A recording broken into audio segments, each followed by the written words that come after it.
We're also profoundly honored to be joined by somebody that I've gotten to know a little bit by telephone. I had what was going to be about a 1-minute conversation just to express my sorrow and gratitude and everything else you could express, and it ended up being about 25 minutes, and it was he's a very warm, incredible man. Yisrael Goldstein, Rabbi. And I'll tell you, it wasn't in the schedule, but Rabbi, I'd love to bring you up because there was nobody that expressed the horror and the beauty of what you represent better than you did. And I very much appreciate it, Rabbi. I know you're here with your son and your brother. I very much appreciate it. Please come up and say a few words.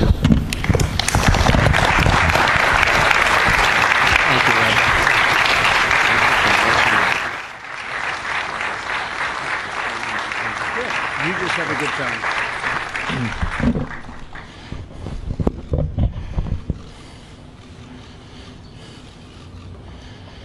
Just 5 days ago, Saturday morning, I faced evil and the worst darkness of all time, right in our own house of worship, right at Chabad Poway. I faced him, and I had to make a decision.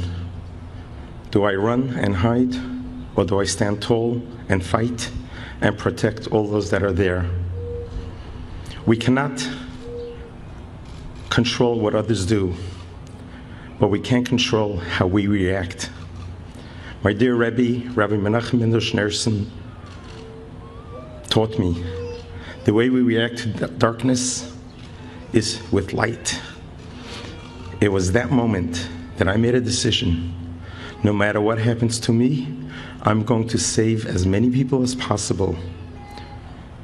I should have been dead by now, based on the rule of statistics. I was in the line of fire, bullets flying all the way. My fingers got blown off, but I did not stop. The Rebbe taught me, as a Jew, you are a soldier of God. You need to stand tall and stand fast and do whatever it takes to change the world. My life has changed forever, but it changed so I could make change. And I could help others learn how to be strong, how to be mighty and tall. Many have asked me, Rabbi, where do we go from here? How do we prevent this? And my response is what my Rebbe told me when President Ronald Reagan was shot. The Rebbe said, we need to go back to the basics and introduce a moment of silence in all public schools so that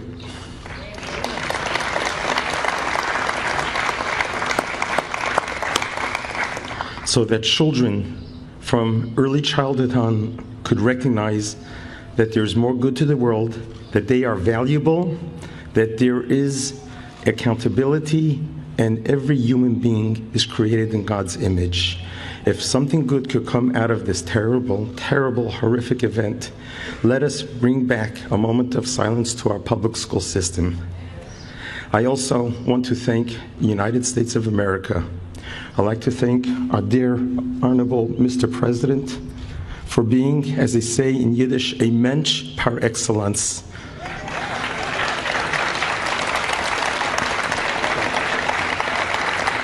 Mr. President, when you called me, I was at home weeping.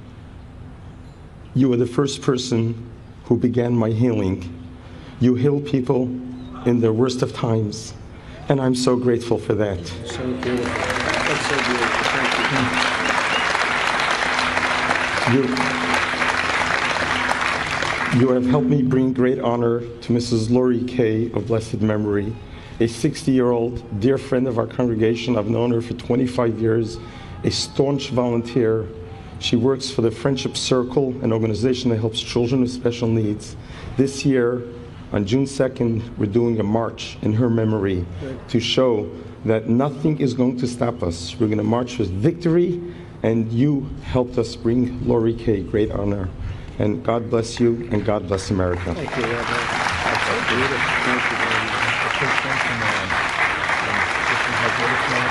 Thank you. go from darkness to light. Thank you. From darkness to the White House. I left from darkness out. Thank you. Thank you.